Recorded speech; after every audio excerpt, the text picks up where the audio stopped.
Good morning student. देखो आज का जो हमारा टॉपिक है वो क्या है, France abolishes monarchy and becomes a republic. देखो ये टॉपिक पढ़ाने के पहले मैं आपको बता दूं कि आपको जो है 2 पेजेस में कुछ सिंबल्स वगैरह दिए हुए हैं, तो वो आप जो है खुद से पढ़ सकते हो उसको। ठीक है, मुझे नहीं लगता कि वो बताने की जरूरत है। जैसे जंजीर का टूटना, ये इस टाइप के सिंबल दिए हुए, तो इसका मतलब क्या है कि गुलामी से मुक्त होना। ठीक है, तो ये सब सारे सिंबल जो है वो आप खुद कर सकते हो। तो मैं सीधे सीधे अब जो है नया टॉपिक चालू कर रहा हूँ, क्योंकि खुद आपको जो है कुछ मेहनत आपसे खुद से भी करनी पड़ेगी, तभी हमारा सिलेबस जो है वो थोड़ा सा कंप्लीट जो है वो जल्दी होगा। ठीक है, तो अगला जो टॉपिक है वो हमारा क्या, France abolishes monarchy and becomes a republic. तो देखो सबसे पहले तो मैं आपको यहाँ पर मोनार्ची की मतलब और मोनार्ची और रिपब्लिक का मतलब बता दूं। तो मोनार्ची का मतलब क्या होता है कि जब किसी राजा का शासन खत्म कर देना।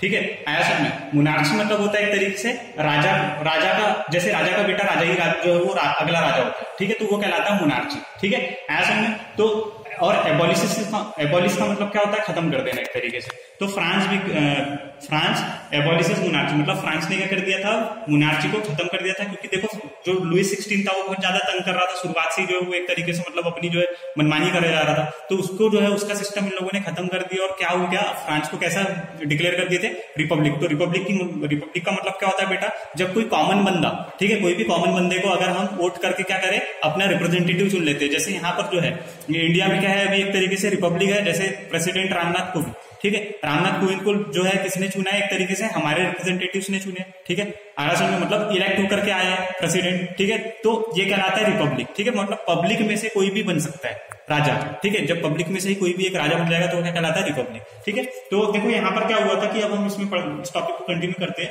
तो देखो जब फ्रांस में जो है जब भी हमने जो देखे मतलब 1789 से क्या हो रहा था कि कंडीशन बहुत खराब थी। तो कंडीशन मतलब जैसे रिवॉल्यूशन जो है कहीं ना कहीं होते ही जा रहे थे। तो उसके कारण क्या हो रहा था कि जो लुईस 16 जो है वो क्या कर, बहुत ही मतलब एक तरीके से टेंशन में आ गया था। तो वो क्या करना चाह रहा था कि उसने जो है साइन मतलब कॉन्स्टिट्यूशन में साइन किया, तो अब उसकी जो पावर है वो क्या हो गई थी, एक तरीके से कम हो गई थी। अब किसी की भी अगर पावर अचानक से एकदम कम हो जाए तो उसको क्या लगेगा बेटा, बहुत ज्यादा बुरा लगेगा। ठीक है, तो उसने क्या किया, दूसरों के साथ जो है वो षड्यंत्र करना चालू कर दिया। ठीक है, तो उसी के आसपास में एक प्रूशिया नाम का मतलब एक रीजन था। ठीक है, प्रूशिया नाम का जो है एक रीजन था। तो वहां के जो राजा है उसके साथ मिलकर के उसने क्या कर दिया, षड्यंत्र रचना चालू कर दिया कि अब जो है यहाँ पर क्या करें हम, धीरे से अपना फिर से जो है कॉन्स्टिट्यूशन को मतलब खत्म करके वापस से मैं क्या करूँ, अपना शासन जमाना। तो वो उसने ये कोशिश किया, लेकिन हुआ क्या कि प्रूशिया और दूसरी तरफ था एक तरीके से ऑस्ट्रिया में मैंने बताया था, ऑस्ट्रिया इसका साथ क्यों दे रहा था, तो ऑस्ट्रिया साथ इसलिए दे रहा था क्योंकि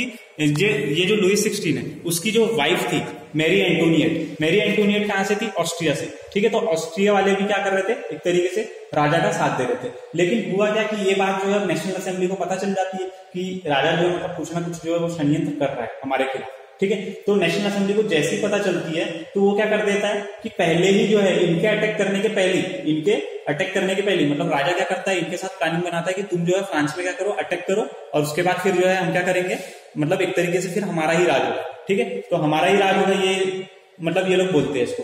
ठीक है, तो नेशनल असेंबली क्या करती है कि पहले ही जो है वो उनको मतलब पता चल जाता है कहीं ना कहीं से कि राजा जो है कुछ ना कुछ हमारे खिलाफ जो है वो साजिश रच रहा है। तो वो क्या करता है, पहले ही जो है नेशनल असेंबली क्या करती है कि क्रोएशिया और ऑस्ट्रिया के खिलाफ जो है युद्ध जो है वो करना चालू कर देती है। 1792 में जो है तो इनके बीच में मतलब वॉर हो जाता है। ठीक है, तो ये सब चीजें होती है। फिर उसके बाद क्या होगा कि thousands of volunteers thrown from the provinces to join the army। और जितने भी लोग मतलब फ्रांस में मौजूद रहते हैं तो वो सभी लोग क्या करते हैं कि जो अपनी नेशनल आर्मी होती है मतलब फ्रांस की जो आर्मी है उसको ज्वाइन करने के लिए उत्सुक रहती है। क्यों? क्योंकि उनको जो है एक तरीके से ये मोनार्ची को पूरी तरीके से खत्म करना था, और वो जो है इससे अच्छा मौका उनको कभी मिल नहीं सकता था। ठीक है, ये था दूसरा। और दूसरा रीजन क्या है, वो एरिस्टोक्रेसीज ऑल ओवर द यूरोप। वो जो है मतलब पूरी तरीके से जो यूरोप में जो एरिस्टोक्रेसीज है वो खत्म करवाना चाह रहे थे। देखो, और ये क्रोएशिया और ऑस्ट्रिया वाले इनका साथ क्यों दे रहे थे, क्योंकि ये एक तरीके से फ्रांस के पड़ोसी देश थे। तो इनको पता है कि अगर ऐसी हालत फ्रांस में हो रही है